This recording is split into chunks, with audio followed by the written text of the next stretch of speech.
നമ്മളെ കാസർഗോഡ് ഇതിനേക്കാൾ അടിപൊളിയായിട്ടുള്ള ഒരു ബീഫും പൊറോട്ടയും ഞാൻ ഏടൊന്നും കഴിച്ചിട്ടില്ല കേട്ടോ. ഇനി ഞാൻ കഴിക്കാത്തോണ്ടല്ല പ്രശ്നമാണെന്നൊന്നും അറിയില്ല. നിങ്ങൾക്ക് ഇതിനെ കാട്ടി കിട്ടുന്ന സ്പോട്ട് അറിയെങ്കിൽ കമന്റിൽ മെൻഷൻ. എന്റെ ഒരു അഭിപ്രായത്തിൽ ഇരുന്ന് തിന്നാണ്ടിരിക്കുന്നതാ നല്ലത്. കാരണം തിന്നു കഴിഞ്ഞാൽ പിന്നെ ഇവിടെ തന്നെ വന്നോണ്ടിരിക്കും, ഇത് തന്നെ തിന്നോണ്ടിരിക്കും, പൈസ കാലിയാകുന്നത് അറിയില്ല. അത്രയും ടേസ്റ്റാണ് കേട്ടാ. നമ്മൾ തന്നെ ഇതിപ്പോ നമ്മളെ ഓഫീസിന്റെ അടുത്തായതുകൊണ്ട് എപ്പം വന്ന് ഇരുന്ന് തിന്നും.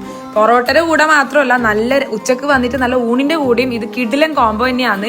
പൊറോട്ടയും ബീഫും കഴിക്കാനായിട്ട് വരുന്നവർ തന്നെയാണ് കൂടുതൽ. സംഭവം നമ്മളെ നാട്ടിൽ തന്നെ നമ്മളെ പുരന്റെ അടുത്തല്ല ആണെങ്കിലും ഇവിടെ വന്നിട്ട് ഇത് തിന്നാൻ ഇപ്പൊ ഇത്രയും ആളുകൾ എടുത്തു. കാരണം നമ്മളെ നാട്ടിൽ തന്നെ ഹോട്ടലിൽ പോയി ആരും തിന്നണമെന്നില്ലല്ലോ. നമ്മളെ ഓഫീസിൽ ഇപ്പോൾ ഇവിടെ സ്റ്റാർട്ട് ആയതുകൊണ്ട് തന്നെ നമുക്ക് ഓടി വന്ന് ചായ കുടിക്കാനും ചോറ് കഴിക്കാനും പറ്റിയ സ്ഥലമായതുകൊണ്ട് ഇവിടെ ഇപ്പൊ സ്ഥിരം സ്പോട്ടായിട്ടാ.